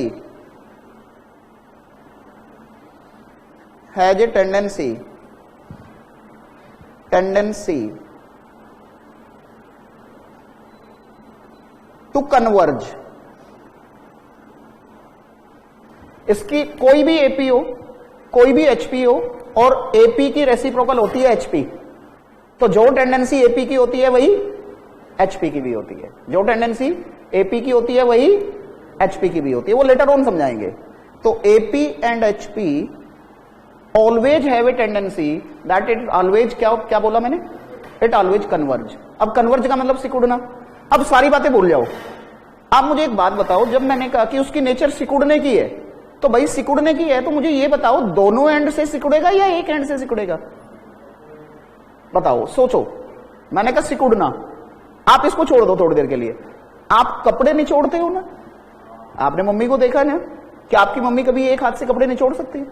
वो भी कन्वर्ज है, वो भी तो सिकोड़ना है, जोर लगा के है हिस्सा, वो भी क्या है, सिकोड़ना है, सिकुड़ना है। तो जब इसकी टेंडेंसी कन्वर्जेंट है, मुझे बताओ ये दोनों एंड मालूम होंगे हमें से या नहीं होंगे? अब जब दोनों एंड पता है तो इसका मतलब ये काउंटेबल है या नॉन काउंटेबल है? Definitely it will be countable. तो जब ये काउंटेबल है तो इसका मतलब ये तो फाइनाइट ही रहेगी भाई, रहेगी या नहीं? अच्छा, दूसरी बात, जीपी की जो टेंडेंसी होती है वो फिक्स नहीं होती है। Sometimes it converge, sometimes it diverge. अब देखो जी, जीपी है जी टेंडेंसी, आज बेटा बहुत ज्यादा तो मैंने तुम्हें नहीं पढ़ाया है ना, बहुत सा कम सा पढ़ाया है। मतलब अगर मैंने 1 घंटा क्लास ली है तो शायद 1 घंटे में 25 मिनट बातें हुई है और शायद 30-35 मिनट पढ़ाना हुआ है।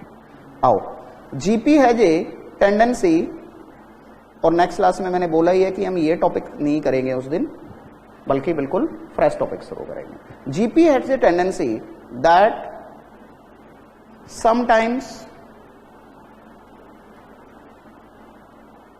इट कन्वर्ज एंड समटाइम्स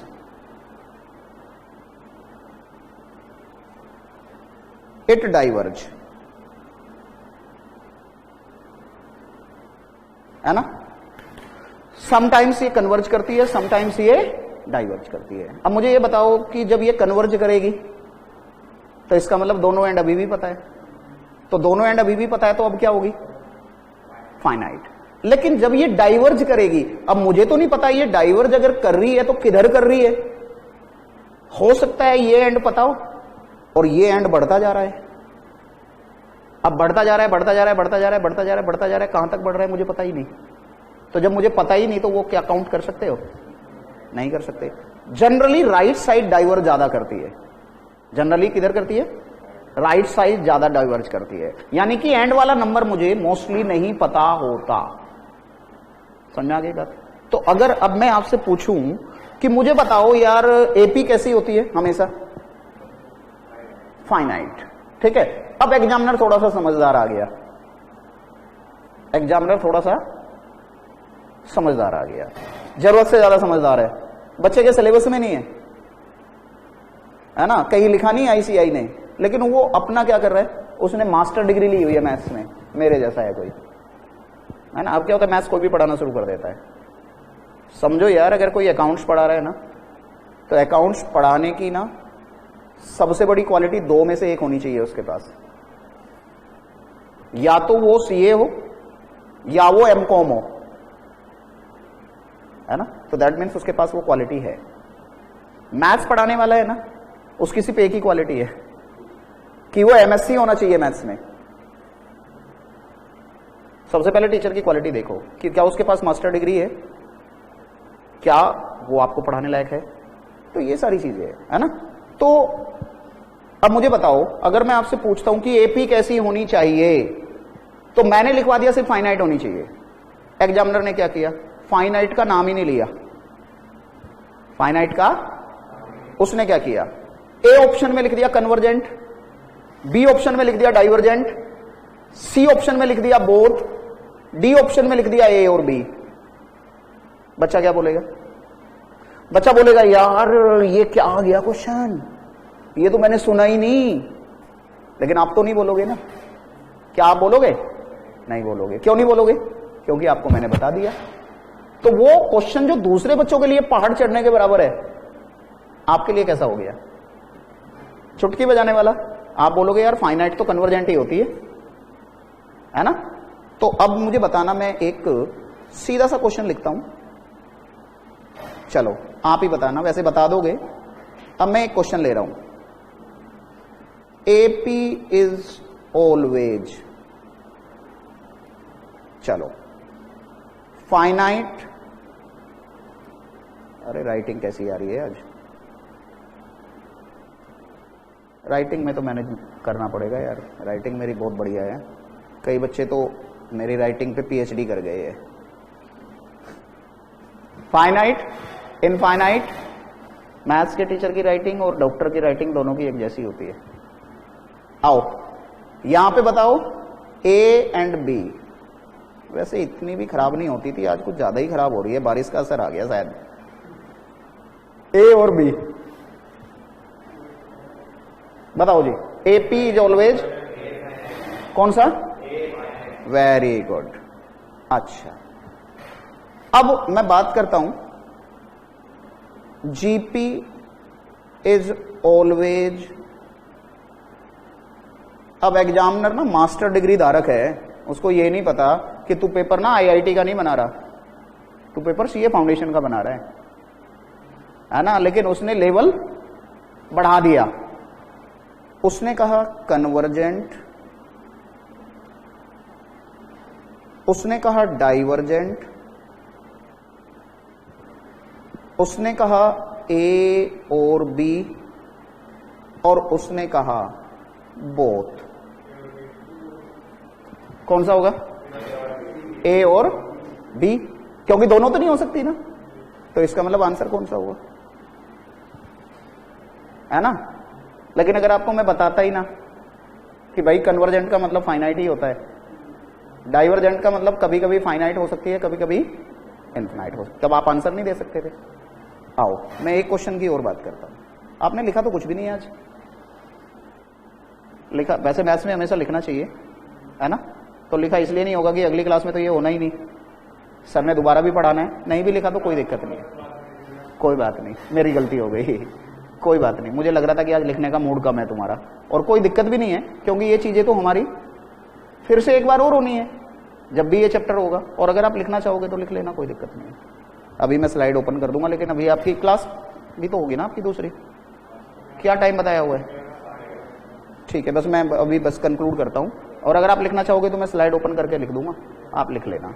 आओ मुझे ये बताओ, और अगर नहीं लिखना चाहोगे तब भी कोई दिक्कत नहीं है, नेक्स्ट क्लास में साथ साथ लिखेंगे, क्योंकि मैथ्स ना लिखने से ही होता है। मैथ्स को जितना आप लिखते हो वो उतना अपना होता है, और मैथ्स को जितना रीडिंग करते हो वो उतना पराया होता है, इसलिए मैथ्स को हमेशा लिख के ही करना है। आओ इस सीक्वेंस, भाई ऐसा मत कर यार, इतनी भी बेइज्जती मत करा कि राइटिंग सर की बहुत खराब है। सीक्वेंस में बी फाइनाइट, इनफिनाइट, बोथ, ए और बी। ए और देखो कितना आसान हो गया तुम्हारे लिए, है ना। अच्छा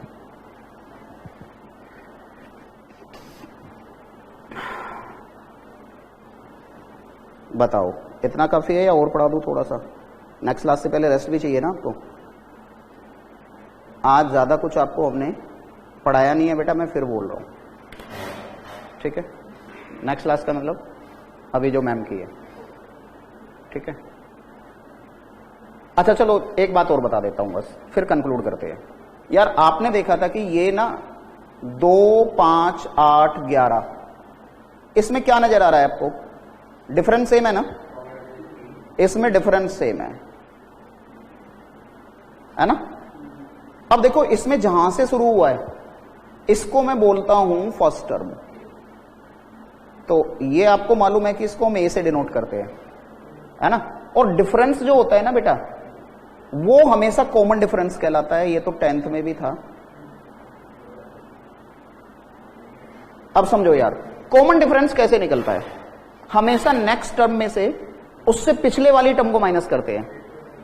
हाँ जी, यानी कि वो डेफिनेशन तो बाद में लिखा देंगे। अभी देखो 5 - 2, 8 - 5, 11 - 8, तो सब 3 आ रहे हैं ना, तो इसको हम बोलते हैं कॉमन डिफरेंस, ठीक है।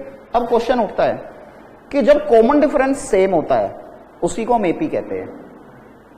जब डिफरेंस सेम होता है उसी को क्या कहते हैं? तो व्हेन डिफरेंस बिटवीन टर्म्स, थोड़ा सा बता दूं यार बस, difference between two consecutive term. आपको एक बुक देंगे हम, एक तो आईसीआई की है, एक ये है, ठीक है। इसमें ये दिखने में छोटी लग रही होगी आपको भी, ठीक है, लेकिन इसमें क्वेश्चंस इतने हैं, आईसीआई पूरी इसमें कवर्ड है, पास्ट एग्जाम्स और फ्यूचर एग्जाम्स सब है इसमें, इसके बाहर कुछ नहीं। और क्लास नोट्स के बाहर तो कुछ आएगा ही नहीं, है मेरे से आज लिखवा लो, ठीक है। पिछले 25 साल से मैं यही चैलेंज देता हूं कि मेरे नोट्स के बाहर नहीं आने वाला। एक दो क्वेश्चन की तो कभी कसम नहीं खा सकते, है ना। हाँ, अगर किसी ने कॉन्सेप्ट पढ़ गया तो वो सब कुछ करके आएगा। आओ, कॉन्जिक्यूटिव टर्म्स सेम देन ये एपी कहलाती है। अब एक बच्चा दिमाग लगा रहा है, वो कहता है सर डिफरेंस सेम ना, आपने बोला ना डिफरेंस सेम होना चाहिए। मैंने कहा हाँ बेटा डिफरेंस सेम होना चाहिए। तो बच्चा कहता है सर आओ मेरी एक बात का जवाब दो। सर 2 में से 5 गया, 5 में से 8 गया, 8 में से 11 गया, 11 में से 14 गया। सर अभी भी तो डिफरेंस सेम है, -3 है। अब सर कौन सा सही मानूं? हाँ वही उसका रीजन बता रहा हूं ना अब, कि हम सेकंड में से फर्स्ट को ही क्यों करते हैं, हम फर्स्ट में से सेकंड को क्यों नहीं करते? क्योंकि ये तो सबने बताया है कि आप सेकंड में से फर्स्ट कर दो, थर्ड में से सेकंड कर दो, फोर्थ में से थर्ड कर दो। मैं कुछ अलग थोड़ा बता रहा हूं। तो फिर लेकिन क्यों नेक्स्ट में से पिछले वाले को ही क्यों करते हैं, पहली में से दूसरे को क्यों नहीं कर सकता जब डिफरेंस सेम है? हाँ कॉन्जिक्यूटिव तो अभी भी है, पहले में से दूसरी, दूसरे में से तीसरी, तीसरे में से चौथी, अभी भी है। बट एक चीज बताओ, अगर डिफरेंस आया तो यार वो उसकी नेचर के साथ जस्टिफाई करना चाहिए ना। नेचर से मतलब अगर सीक्वेंस इंक्रीजिंग है तो कॉमन डिफरेंस पॉजिटिव होना चाहिए ना। अगर सीक्वेंस डिक्रीजिंग है, घट रही है, तो कॉमन डिफरेंस नेगेटिव होना चाहिए। तो बात सिर्फ डिफरेंस तक सीमित नहीं है कि भाई डिफरेंस सेम आ गया तो एपी, उसकी नेचर के साथ जस्टिफिकेशन होना चाहिए। और वो जस्टिफिकेशन सिर्फ तब हो सकता है जब आप नेक्स्ट में से उससे पिछले वाली को माइनस करो। आप देखो ना यार, यहां पे देखो ये इंक्रीजिंग है लेकिन कॉमन डिफरेंस नेगेटिव से हो रहा है, तो ये तो गलत है। अगर इंक्रीजिंग है तो भाई कॉमन डिफरेंस बढ़ना चाहिए ना। और वो कब आएगा? जब आप नेक्स्ट में से पिछले वाली को माइनस करो। 5 में से 2, 8 में से 5, 11 में से 8, 14 में से 11। अब देखो हो रहा है ना जस्टिफिकेशन, क्योंकि नेक्स्ट टर्म पिछले में 3 जोड़ के आ रही है। अब अगर मैं इसी को घटती हुई लिख दूं, मैंने क्या किया, मैंने इसको उल्टा लिख दिया, 14, 11, 8, 5, 2।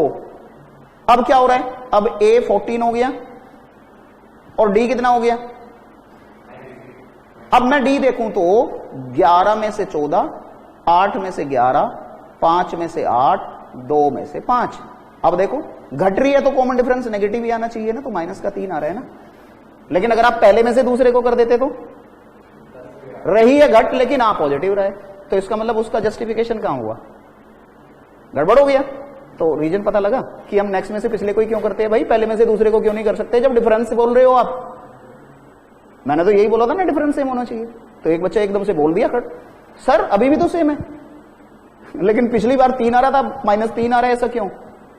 तो इसका मतलब यहां से एक बात और निकल के आई कि अगर मैं कहता हूं ABCD AP में है, अगर मैं कहता हूं कि ABCD AP में है और आपको बोलूं फिर DCBA किस में होंगे? ABCD AP में है, अब मैंने उन्हीं को उल्टा लिख दिया, ये भी तो AP में होंगे। बस उसका कॉमन डिफरेंस की नेचर चेंज हो जाएगी कि अगर कॉमन डिफरेंस ऊपर प्लस का आ रहा था तो अब माइनस का आ जाएगा, और ऊपर माइनस आ रहा था तो अब प्लस का आ जाएगा। ठीक है, अब मुझे ये बताओ कि आज जो मैंने तुम्हें पढ़ाया वो ज्यादा तो नहीं पढ़ाया, लेकिन क्या, ईमानदारी से बताना, मैं ये पूछना चाहता हूं क्या आपको 100% क्लैरिटी है या कम? ये मत सोचना कि टीचर है। क्लैरिटी है पक्का? ठीक है, तो ऐसा नहीं है कि सिर्फ इस टॉपिक में। एक तो आप हमेशा एक चीज ध्यान रखना कि बस रोज का रोज पढ़ना है यार। ठीक है, आज मैं आपको बहुत ज्यादा नहीं पढ़ा पाया, उसके लिए क्षमा प्रार्थी है। ठीक है, लेकिन कम से कम आपको टीचर तो मिल गया ना कि आए तो टीचर अवेलेबल है, ठीक है। और नेक्स्ट क्लास के बारे में आपको सर बता देंगे कि मैथ्स की कब होगी, और उस दिन जब भी हम शुरू करेंगे आपके पास कैलकुलेटर ले लेना बेटा, ठीक है। और प्लस एक काम और कभी मत करना कि बच्चे क्या कहते हैं कि हम छोटी कॉपी घर पे बना लेंगे, वो घर पे कभी नहीं बनती, ठीक है, क्योंकि घर पे नहीं बनती वो, ये कंफर्म है।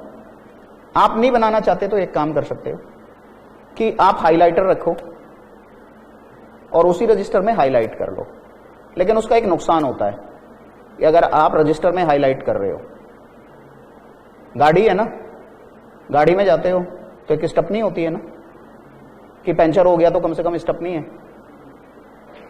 तो छोटी कॉपी क्या है, वो आपके लिए स्टेपनी का काम करेगी, क्योंकि बेटा रजिस्टर भी गायब हो सकता है, क्योंकि पॉसिबिलिटी है यार कुछ भी हो सकता है, बाई चांस आपका रजिस्टर खो गया तो आपके तो कॉन्सेप्ट भी गए, क्वेश्चन भी गए,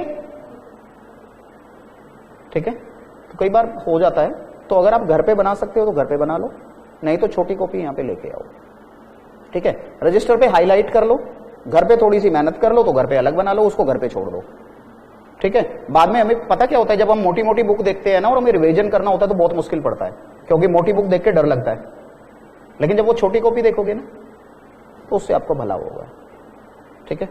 okay, all the best, thank you. नाम बता दिया था मैंने अपना, ठीक है, ओके जी।